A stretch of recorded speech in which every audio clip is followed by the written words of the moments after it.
पूर्ण बॅरियर करतो, म्हणून मोहग्रस्त व्हायचं नाही. तर अहंकार आहे ना, तो काय करतो, मोहग्रस्त करतो. अहंकार काय सांगतो, तूच आहे तुझ्या जीवनाचा शिल्पकार. आणि मग हा शिल्पकार काय करतो, आपले स्वतःला कर्ता मानतो, कर्माचा कर्ता मानतो, इथंच फसतो तो. तर आपण स्वतःला कर्ता न मानता जर कार्य केलं, कारण की हे तिन्ही कार्य प्रकृतीच्या तिन्ही गुणाद्वारे आपल्याला कठपुतलीसारखं नाचवलं जातं, हे माहीत झालंय की आपण कृष्णाला शरण जातो. आणखी काय करते प्रकृतीचं आपल्या जीवाचं काय नातं आहे, हीच प्रकृती आपल्याला ही 84 लक्ष योनी देते.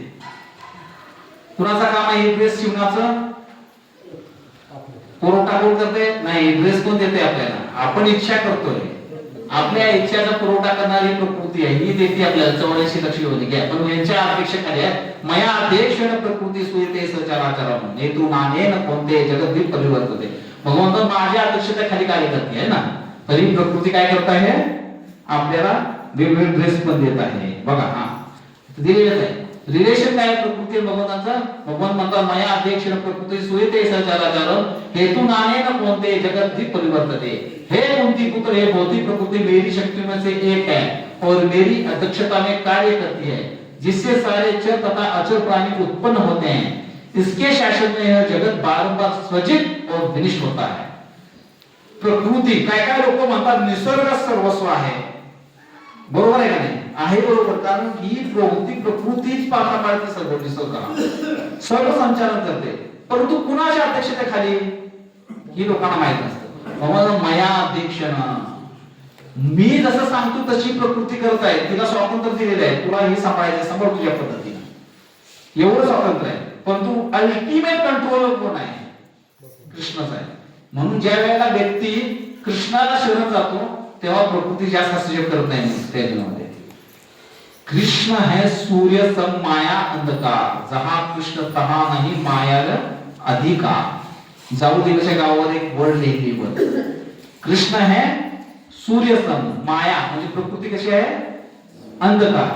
जिथं सूर्य आहे तिथं अंधार राहतो का, सूर्य उगवला की अंधार राहतो का, नाही. तसं ज्याच्या जीवनामध्ये कृष्ण येते तिथं माया राहणारच नाही. म्हणजे माया नाही राहणार म्हणजे काय, मायाचा अर्थ काय सांगा, माया म्हणजे काय, जे नाही ते भ्रमित करणारी वस्तू आहे, जसं दिसतं तसं नसतं म्हणजे माया. तर माया म्हणजे प्रकृती कशी आहे, प्रकट अप्रकट आहे. प्रकृती मिथ्या नाही, प्रकृती सत्य आहे, परंतु कशी आहे, प्रकट होते, कार्य करते, अप्रकट होते, पुन्हा प्रकट होते. म्हणून प्रकृती ही भगवंतांच्या आपण शरणागत झालो की आपल्याला काय मिळणार, प्रकृतीपासून सुटका मिळू शकते. चौथा विषय काय आहे, काळ. साथी समय बडा बलवान, काय म्हणलेला आहे, समय बडा बलवान. हा जो काळ आहे ना सर्वात शक्तिशाली आहे. अहो असा काळ आहे की महापराक्रमी लोकांचं सुद्धा तेज खाणारा, त्यांची शक्तीला हरण करणारा, सर्वांना भस्म करून सर्वांना संपून टाकणारी जी शक्ती या काळामध्ये आहे. आणि या काळाचा डायरेक्ट संबंध मनाशी आहे. बरं कोणाशी संबंध आहे, मनाशी आहे. का बरं, बघा मनाशी कसा संबंध आहे, सुंदर गोष्ट. आपण असं म्हणताना ऐकतो की सुखाचे दिवस लगेच जातात आणि दुःखाचे सरतच नाही. ऐकले ना, अनुभवले का, सुख लगेच जातं निघून आणि दुःख संपता संपत नाही. पण हे सुख आणि दुःख अनुभवतं कोण, मन अनुभवतं. आणि दिवस संपत नाही किंवा दिवस लवकर जातात म्हणजे काय, काळ. तर मन जेव्हा ठरवतं ना की मन दुःखी आहे तर दिवस मोठे होतात म्हणजे काळाचा प्रभाव वाढतो त्याच्यावर. मन म्हणतं का नाही की मला नाही हे, तेव्हा काळाचा प्रभाव विरुद्ध दिशेने चालतो. म्हणजे मन ही पूर्ण कनेक्टेड आहे, कुणाशी, काळाशी कनेक्टेड आहे. आणि हा काळ कोण आहे, भगवान कालोस मीच काल. भगवान ने कहा समस्त जगतों को विनिष्ट करने वाला काल मैं हूं और मैं यहाँ समस्त लोगों का विनाश करने के लिए आया हूं. बघा भगवान म्हणतात मीच काळ आहे. काय आहे, तुम्हारे म्हणजे पांडवों के सिवा दोनों पक्षों के सारे योद्धा मारे जाएंगे. म्हणजे तुम्हाला सोडून सर्व पक्षातील योद्धे मारले जातील. आणि तसंच झालं. कुरुक्षेत्रावर दोन्ही पक्षातले सर्व जवळजवळ संपले होते. माहिती आहे ना, पांडवांचे पुत्र सुद्धा संपले होते. फक्त एकच नातू जिवंत राहिला. कोण? अभिमन्यू पुत्र कोण? परीक्षित महाराज, ज्यांच्यावर भागवत प्रकट झाला. सर्व मारले गेले. तर भगवान म्हणतात काळ मीच आहे. भक्तासाठी पण मृत्यू येणार, अभक्ताला पण मृत्यू येणार. आलं का लक्षात? पण भक्तासाठी येणारा मृत्यू कसा आहे? मांजर आहे मांजर. मांजर उंदराला कसं धरतं खाताना? जबड्यामध्ये घेतं का नाही, खाऊन टाकतं. आणि तेच मांजर स्वतःच्या पिल्लाला कसं धरून जातं? एकच आहे, दातानच. ह्याच दातानं मांजर उंदराला धरते, त्याच दातानं मांजर स्वतःच्या पिल्लाला धरते. एखादा दुरून बघेल तर म्हणलं की अरे ही मांजर स्वतःच्या पिल्लाला पकडले दाताना आणि उंदराला पकडले. पण बुद्धिमान व्यक्ती म्हणजे ह्याला तो खाऊन टाकणार आहे आणि ह्याला रक्षण करणार आहे. म्हणून असं आहे, हा अभक्त आहे, हा भक्त आहे. मांजर तेच भगवंत आहे. इकडं पकडले ते कोण आहे? अभक्त. तो पुन्हा जन्म मृत्यूच्या फेऱ्यात पडणार आहे. आणि इथं जो आहे तो भक्त आहे, म्हणजे त्याचा स्वतःचा पुत्र आहे, तेच आहे. त्याला ते जन्म मृत्यूच्या फेऱ्यातून बाहेर काढणार आहे. पण दिसताना कसं दिसतंय? एकसारखंच दिसतंय. म्हणून ज्ञान पाहिजे की भगवंताची भक्ती केली की आपण निश्चित सुरक्षित आहोत. म्हणून बघा कुंती महाराणी भागवतमध्ये प्रार्थना करते. काय प्रार्थना करते? की तुम्ही येणाऱ्या सूर्याबरोबर आणि सूर्य अस्ताबरोबर प्रत्येकाच्या जीवन संपत चाललेलं आहे. चालले का नाही? प्रत्येक सूर्योदय सूर्यास्ताबरोबर आपलं जीवन संपते का नाही? एक एक दिवसाला एक एक दिवस प्रत्येक रोज कमी होत चालले आपण. आणि आपण टाळ्या वाजून वाढदिवस साजरा करतो. खरं तर आपण मृत्यूच्या जवळ चाललोय. परंतु बघा काय सांगितलेलं आहे, प्रत्येका जीवन समजत. परंतु except one who utilizes the time by discussing topic of the all God personality of Godhead, त्यांच्यासाठी नाही. परंतु जे भगवत कथेमध्ये आता तुम्ही जी थांबला आहे, भगवद्गीता ऐकताना तुमचं जीवन थांबले, संपलेलं नाही. इथं काय केलं तुम्ही? आपला वेळ भगवत सेवेसाठी उपयोगात आणला. ज्या वेळेला मी जप करतोय, ज्या वेळेला मी साधना करतोय, ज्या वेळेला मी वाचन करतोय, ज्या वेळेला मी सेवा करतोय, त्या वेळेला माझा जो मृत्यू आहे तो माझ्यापासून दूर आहे. हे कसं काय? कारण मृत्यू प्रभावच दाखवणार नाही आपल्यावर. या क्षणाला जरी आलं तरी भगवत प्राप्ती आहे आणि नंतर जरी आला तर भगवत प्राप्तीच आहे. भक्त हा सर्व काळामध्ये सुरक्षित आहे. म्हणून काळ कोण आहे? भगवंतच आहे. आणि काळाचे 3 रूप आहेत, वर्तमान काळ, भूतकाळ आणि भविष्यकाळ. आपण सर्वांनी नेहमी कुठल्या काळामध्ये जगलं पाहिजे? वर्तमान काळामध्ये जगलं पाहिजे. भूतकाळाचा काय उपयोग आहे? काय उपयोग आहे? जे काय चुका केले आतापर्यंत गेलं ते गेलं, गंगेला मिळालं. परंतु आजपासून मी मार्गस्थ होणार. भूतकाळामध्ये केलेल्या चुकाला सोडून माझा वर्तमान काळ चांगला वागण्यात प्रयत्न करणार, जेणेकरून काय होणार?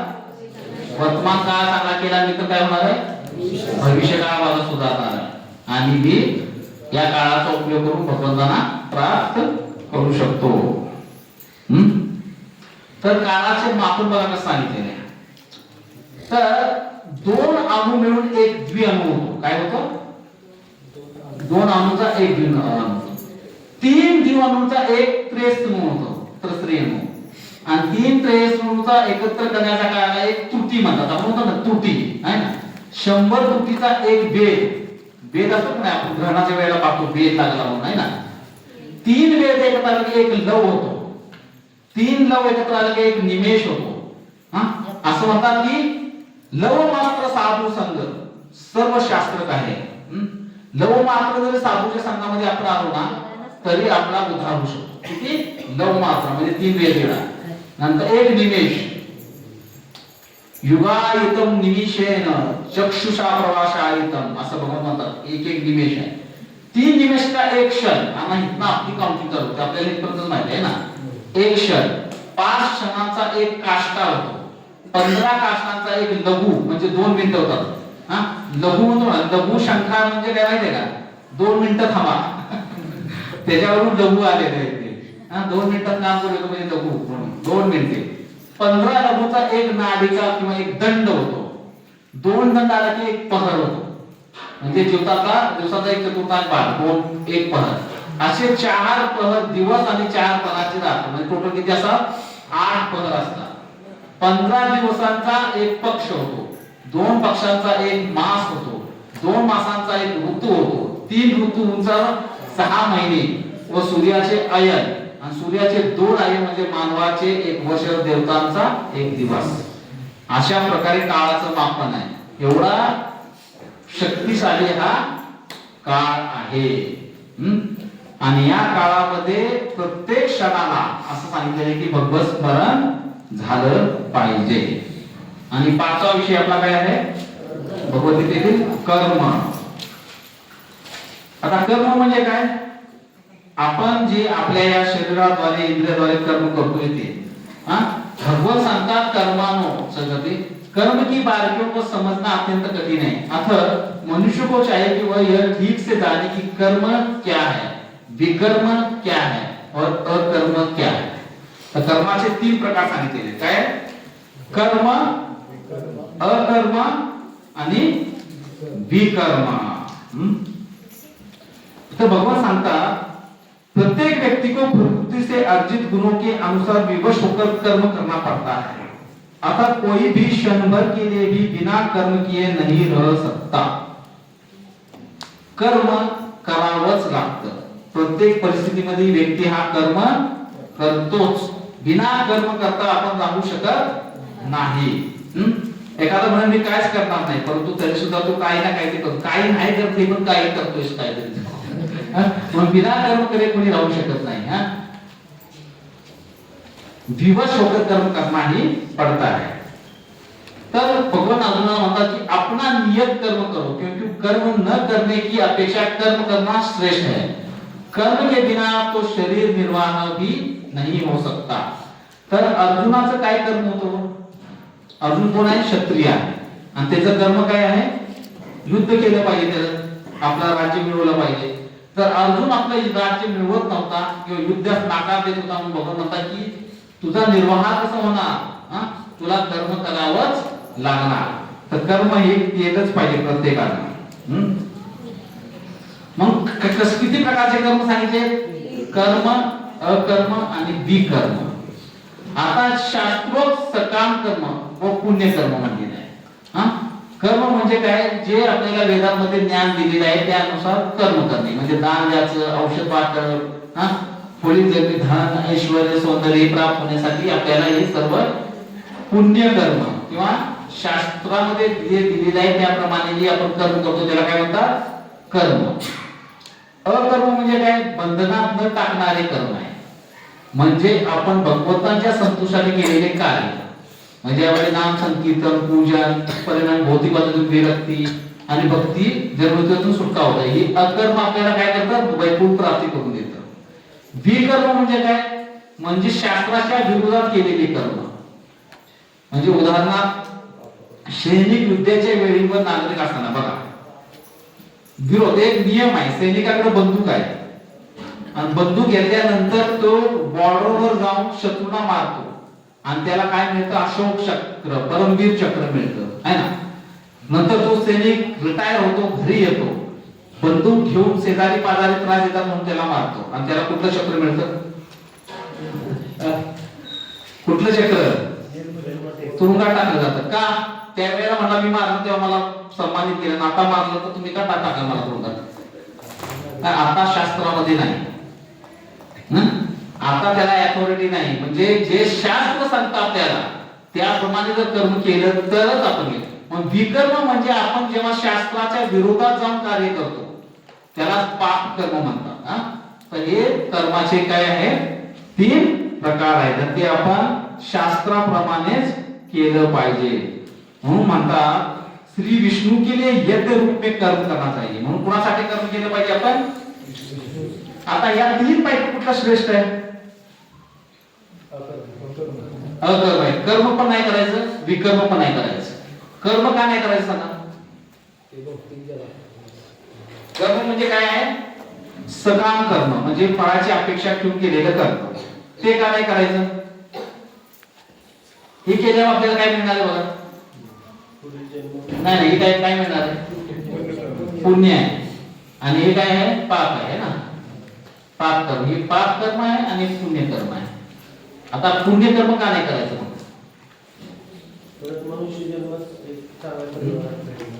कारण सर्व कर्म असो विकर्म बंधनात टाकणारे, त्या करता आपल्याला बंधनात टाकतात.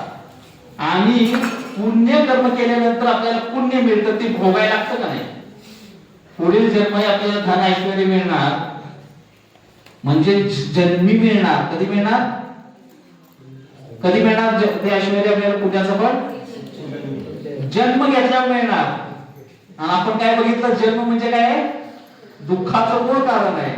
मग जन्म इथं नको मिळू दे, स्वर्गात मिळू दे, तुला ब्रह्मदेवाच्या ह्याच्यात मिळू दे, परंतु जन्म मिळणार आहे. आणि जन्म आला की त्यावर काय येणार आहे? जरा व्याधी मृत्यू. म्हणजे पुण्य कर्म केले की आपण अडकणार आहे पुण्यचक्रामध्ये. आता पाप केल्यानंतर पण मिळणार आहे, स्वर्गात नाही मिळणार, पण पृथ्वीवर नाही मिळणार, नरकात तरी मिळणार. म्हणून आपण असं कर्म करायचं ज्याला म्हणतात कृष्ण भावना भावित कर्म. म्हणजे काय? आपलं कर्माचं फळ कृष्णाला अर्पित करून आपण राहणे, त्याला म्हणतात अकर्म. म्हणून भगवान कृष्ण इथं सांगतात श्री विष्णू के लिए यज्ञ रूप में कर्म करना चाहिए, अन्यथा कर्म के द्वारा इस भौतिक जगत में बंधन उत्पन्न होता है. काय तयार होतं? बंधन. अतः हे कुंती पुत्र उनकी प्रसन्नता के लिए अपने नियत कर्म करो, इस तरह तुम बंधन से सदा मुक्त रहोगे. तर या 3 गुणातून, या भटकेतून किंवा प्रकृतीच्या गुणातून मुक्त होण्यासाठी आपण कुठलं कर्म केलं पाहिजे? अकर्म. तर हे आहेत भगवद्गीतेचे 5 टॉपिक्स आहेत. 5 टॉपिक्स. त्यामध्ये आपण काय काय पाहिलं? ईश्वर, जीव, प्रकृती, काळ आणि कर्म, हे सर्व गोष्टी आपण पाहिलेल्या आहेत. आता एक सुंदर गोष्ट पहा, मी पाहिलं ते तुम्हाला दाखवतो. एकच मिनिट. अमेरिकेत गेलो होतो. आता आमचा काय राहिले असं जे बोलतात त्यांनी फार ऐका. ही फार सुंदर एक वार्ताने सांगितलेलं आहे. वयाच्या 66 वर्षी अमेरिकेत गेलो होतो. आता आमचा काय राहिले असं जे बोलतात त्यांनी फार ऐका. 66 ला अमेरिकेत गेले ते, बंगालवर बोटीत बसून. बरं, राहायला चांगली जागा नाही, गंजाड्या लोकांमध्ये राहिले. ते सगळे यांना बघायचे, कधी म्हणायची जागा नाही तिथं थांबव. त्याने ते पाहिलं. एका ड्रग्सवाल्यांनी त्यांना विचारलं, म्हणजे तुम्ही नेहमी फ्रेश दिसतात, कोणता ब्रँड वापरता? बरेच लोकांना असं वाटतं ना की बा हे नेहमी म्हणजे काही ना दया तुम्हाला इथं म्हणाला, महाराज एक 12 महिना निघणे आम्हाला तुमचा कसा होता असं ना. म्हटलं मार्गशीर्ष बसला तुझ्या मेंदूवर. त्यांनी विचारलं कोणता ब्रँड वापरता? त्यांनी असं उचकवून नाही, त्या गजाला काय ना आमचा पण ब्रँड आहे. हातात ती जपमाळ दाखवली. हरे कृष्ण कृष्ण कृष्ण हरे हरे, हरे राम राम राम हरे हरे. तो म्हणतो ही तुम्हाला चढते, आम्हाला चढेल का? ते म्हणते ती कोणाला पण चढते. तुम्हाला आश्चर्य वाटेल, ते सगळे गंजाडी भजन करायला लागले. शेवट असा झाला, त्या गंजाड्यांनी तो संप्रदाय जगभर पसरवला. वेद शक्ती, त्यांच्या चेहऱ्यावरची प्रसन्नता पाहूनच लोक वेदले, त्याला वेद शक्ती म्हणतात. आणि भजन करणाऱ्याच्या चेहऱ्यावर प्रसन्नता दिसलीच पाहिजे, नाही तर टाळीला बारीक का होईना पण पंचन आहे असं समजावं.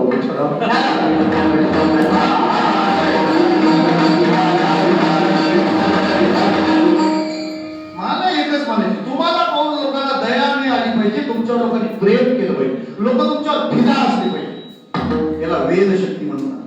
वेद शक्ती. लोक गोळा झाले, गोळा झाले, लोक गोळा झाले, पण गोळा ठेवायचा नाही, त्याला आकार दिला पाहिजे. त्याला परमार्थ समजून सांगितलं पाहिजे, त्यांच्याकडून भजन करून घेतलं पाहिजे. त्याला सांगावं बाबा कोणता अभंग ध्यानात ठेवशील, विष्णुमय जग वैष्णवाचा धर्म, हे तुला जगायचं. नाही तर काही लोकांची ठराविक प्रमाण तुका म्हणे त्याच्या धुमका तोंडावर आणि त्यांनी वाजवली मग विठ्ठला.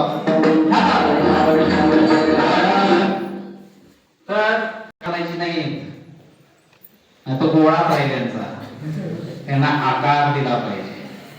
म्हणून खरं प्रभूजींचं आभार मानले पाहिजे ज्या ज्या भक्तांनी यामध्ये सहभाग घेत आहेत की तुम्ही. तर प्रभुपादांनी त्या नाशारी गांजारी लोकांच्या द्वारे प्रचार करून घेतला. बघा खरोखरच विलेच्छ लोक होती, खरोखरच एलएसडीच्या आहारी गेलेली लोक होती. अशा लोकांना बदलून त्यांनी फर्स्ट क्लास व्यक्ती बनवला, उत्तम श्रेणीचा. तर ही आहे हरिनामाची किमया, ही हरिनामाची शक्ती आहे, ही भगवत ज्ञानाची शक्ती आहे, ती आपण मान्य केली पाहिजे. तर हे जे 5 आपण पाहिल्या गोष्टी, त्याच्यावर कुणाचा काही प्रश्न आहे का?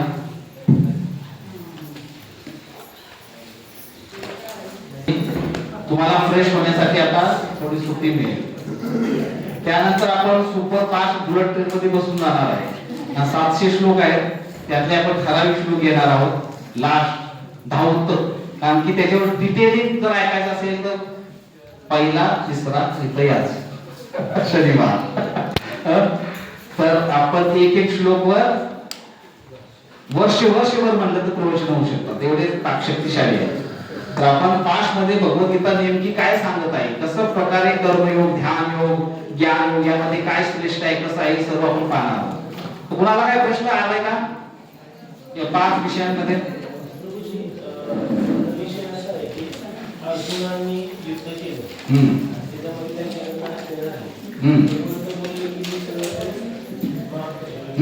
तरी असं म्हणतात की ते पाप लागतात ते फेडायला. जसं प्रभू रामचंद्रांनी जेव्हा रावणाची हत्या केली, प्रभू रामचंद्र इथं धारते तिथे इथं ते रामचंद्र इथं विमान थांबलं होतं आपल्या साताऱ्यात.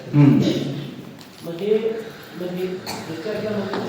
तुम्ही सांगितले भगवंतांनी दिलेलं वाक्य हे आपण बघायचं, रथाची बरोबर. आणि मग आपण ते कर्म केलं तरी पाप लागतच का, म्हणजे असं कसं आहे बघा, शास्त्र कसं सांगतं, महाभारत जे आहे, महाभारत सगळे जण वाचतात. महाभारताच्या शेवटी सांगितलेलं आहे की पांडव स्वर्गात गेले. काय सांगितले? पांडव स्वर्गात गेले. श्रीमद भागवत सांगतं की पांडव वैकुंठाला गेले. पांडव गेले प्रश्न आहे.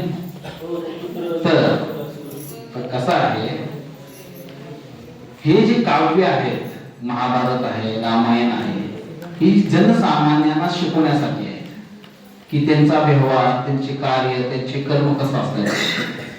आपला जसा स्थल असेल तशाप्रमाणे आपल्याला, जसं मी सगळं शास्त्र सांगितलं, श्रुती आहे, स्मृती आहे, वेद आहे, पुराण आहे, ही सर्व गोष्ट भागवत आहे. तर भक्त जो करतो, म्हणजे जे आता भक्ती पथावर अग्रसर झालेला जो व्यक्ती आहे, कुठला भक्ती योगाचा जो आचरण करत आहे, तो जेव्हा पाहतो त्याच्या दृष्टिकोनातून किंवा भगवंत त्याला ती बुद्धी दाखवतात, ते दाखवतात की भगवंत पांडव कुठे गेले, भगवंताचे भक्त असल्या कारणाने त्यांना वैकुंठालाच गेले, वैकुंठाला. परंतु जे कर्मयोगी आहे, वेदांच्या द्वारे कर्मयोग करून वेदाज्ञाच्या प्रमाणे यज्ञ कर्म करून ज्याला स्वर्ग प्राप्ती करायचे, त्याच्यासाठी आदर्श कोण आहे? हे सगळे रोल मॉडेल आहेत. भगवंतांनी रचलेले काय आहेत? रोल मॉडेल आहेत आपल्याला देखवायसाठी. ऍक्टर आहे ते, कलाकार. एक कलाकार या मंचावर कला दाखवून लोकांना काहीतरी संदेश देत असतो. कर्मयोगीसाठी तो संदेश आहे की तुम्ही जर चांगलं कर्म केलं तर तुम्ही स्वर्गाकडे वाटचाल करणार. ब्राह्मणाची हत्या करू नये, नाही केली पाहिजे. प्रभू रामचंद्राने केली, आम्ही पण करणार. काय फरक पडतोय? म्हणून प्रभू रामचंद्र त्याला सॉफ्ट करण्यासाठी म्हणले मी प्रायश्चित करत आहे. अहो कृष्णाने सुद्धा प्रायश्चित केलं म्हणून रामाकडून शांपण तयार केलं. वासराच्या वस्तासुर आला होता, एवढा मोठा राक्षस होता. आल्यानंतर भगवंतानी त्याला मारून टाकले का कृष्ण. गोपी म्हणाल्या तू बैलाची हत्या केली, पाप फेडायला लागेल, जा स्नान करून ये प्रयागला.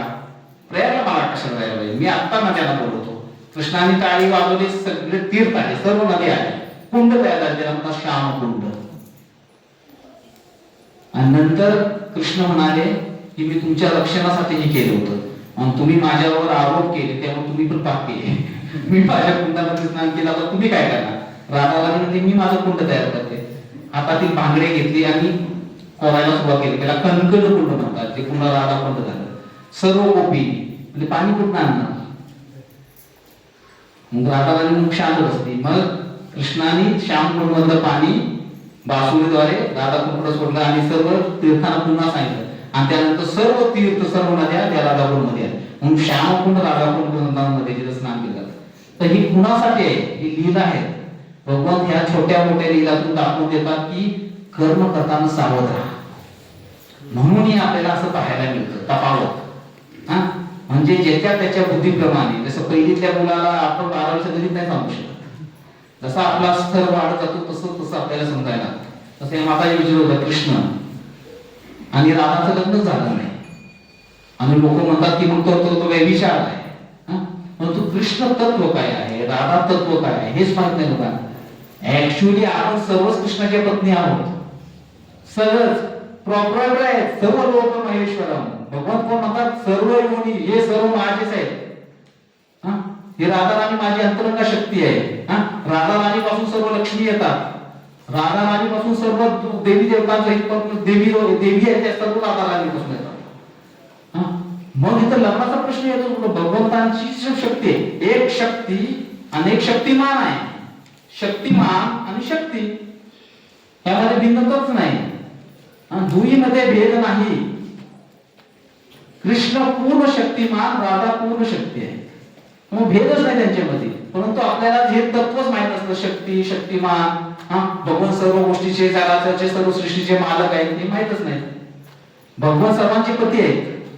तुम हो एक अगोचर सबके प्राणपती. ओम जे जगदीश हरीमध्ये म्हणलेलं ना, सर्वांचे प्राणपती आहेत. भगवान ते एकमेव पती आहेत. आपण सर्व पत्नी आहोत. जीव हा कोण आहे? प्रकृतीच्या अधीन असणारा जीव हा स्त्रीलिंग आहे जसं सांगितलं तुम्हाला सर्व.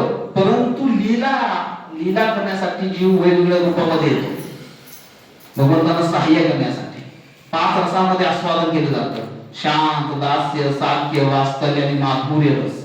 या गोपी आहेत त्या माधुर्य रसामध्ये भगवंत प्रेम करतात. जे सखा आहेत ते साख्य रसामध्ये करतात. जे वरिष्ठ गोपी आहेत नंद बाबा यशोदा ही वात्सल्य रसामध्ये भगवंत प्रेम करतात. जे भगवंताचे सेवक आहेत बाकी सगळे ते दास्य रसामध्ये सेवा करतात. जे झाडं झुडपं फुलं वेदी चराचर आहे सर्व सृष्टी शांत रूपामध्ये भगवंताची सेवा करतात. भगवंत जेव्हा वनामधून गमन करतात तेव्हा झाडं आपल्या मनात खाली वागतात, फांद्या हलू लागतात, पुष्पवृष्टी होऊ लागते. हे शांत रसाचं प्रदर्शन आहे. तर अशा प्रकारे वेगवेगळ्या रसाद्वारे भगवंतांशी संबंधित आपण सर्वजण आहोत. आणि या रसामध्ये वृद्धी करता येते, वाढवता येतो. शांत रसातून दास्य, दास्यातून साख्य, सर्वोत्तम रस माधुर्य रस आहे. परंतु असं सांगितलं गेले आहे की प्रत्येक रस आपापल्यामध्ये परिपूर्ण आहे. तर हे ज्ञान जे आहे, हे विज्ञान आहे, हे फार उच्च कोटीच आहे. भक्ती आपण जी शिकतोय ती भक्तीचा एकदम एक छोटासा कण शिकतोय आता. काहीच माहित नाही आपल्याला, काहीच नाही. अथांग सागर आहे भक्तीचा, फार मोठा सागर आहे. त्यातला एक थेंब घेऊन आपण पाहतोय की काय बघण्याचा प्रयत्न करतोय. आपल्या ह्या बुद्धीला समजणारच नाही राधा कृष्ण काय आहे. कृष्णाला समजणं फार कठीण आहे. कृष्ण तर, पण राधा त्यापासून अजून गुह्य तत्व आहे. कोण आहे श्रीमती राधा नाही सांगू शकत, समजणार नाही. त्यासाठी आश्रय घ्यावा लागतो टप्प्याटप्प्यानं. पहिले भगवद्गीता समजून घ्या, मग आपण भगवद्गीतेमध्ये जेव्हा भगवंताचा विभूती योग पाहतो, विराट रूप पाहतो. आणि विराट रूप पाहिल्यानंतर काय दाखवलं भगवंताने? सर्वच त्यांच्यामध्ये. यशोदा माईला मुख उघडलं, काय दाखवलं? ब्रह्मांड आहे. त्या ब्रह्मांडामध्ये यशोदा माईने स्वतःला पण पाहिलं आणि त्या कृष्णाला पण पाहिलं. कर्तव्य नाही ब्रह्मीत सगळ्यांना. काय तुम्ही समजणार आहे? तुम्ही जो गोष्टी करताय, साधारण स्त्री पुरुषासारखं प्रेम नाही त्यांचं जे तुम्हाला दिसते. प्रेम ही फार उच्च गोष्ट आहे. हित जे आहे ते फक्त काम आहे. काय आहे? काम आहे. प्रत्येक जण आपल्या इंद्रियासाठी हे करतोय. आत्मेंद्रिय प्रीती वांछा तारे मुलिका श्रेंद्रिय प्रीती इच्छा धरे प्रेमना. ज्या वेळेला एक जीव कृष्णाला सुख देण्यासाठी कार्य करतो त्याला प्रेम म्हणतात. प्रेम म्हणजे काय आहे, मला काही नको आहे, माझ्या प्रेमी व्यक्तीला सर्व द्यायचे, त्याचं सुख त्याचा आनंद त्यामध्ये माझा आनंद. आपण जे करतो ते काम असतं का, कारण की तुझ्यापासून मला जर सुख मिळत नसेल, तुझ्यापासून मला आनंद मिळत नसेल, तू माझ्या कामाचा नाही, तुझं माझे प्रेम नाही. ह्या भौतिक जगामध्ये असं प्रेम आहे. तू माझा जोपर्यंत मला साथ देते तोपर्यंत मी तुझा आहे, तुझ्या दिवशी साथ सोडतील मी तुझा नाही. तुझ्याकडून मला काही मिळत नाही, संपला, प्रेम नाही राहिलं. तर निस्वार्थ प्रेम म्हणजे काय, दुसऱ्यांना सुख देणे, दुसऱ्याला आनंद देणे. भगवंताचे जे भक्त आहेत ना, कष्टामध्ये राहतात पण भगवंताला आनंद देतात, अत्यंत आनंद देण्यासाठी. जसं भगवंत हे परब्रह्म आहेत. हा, भगवंताचं डोकं दुखू लागलं, खूप डोकं दुखते. नारद मुनी आले, म्हणाले काय झालं भगवंता, देश शांत बसला एवढा, म्हणजे मला डोकं दुखते. बघा लीला आहे भगवंताची. नारद मुनी म्हणजे औषध घ्या, म्हणजे औषध नाही, त्याला एकच औषध म्हणजे काय, म्हणजे तुमच्या भक्तांची चरण धुली आणि लगेच घेऊन आलो म्हणते.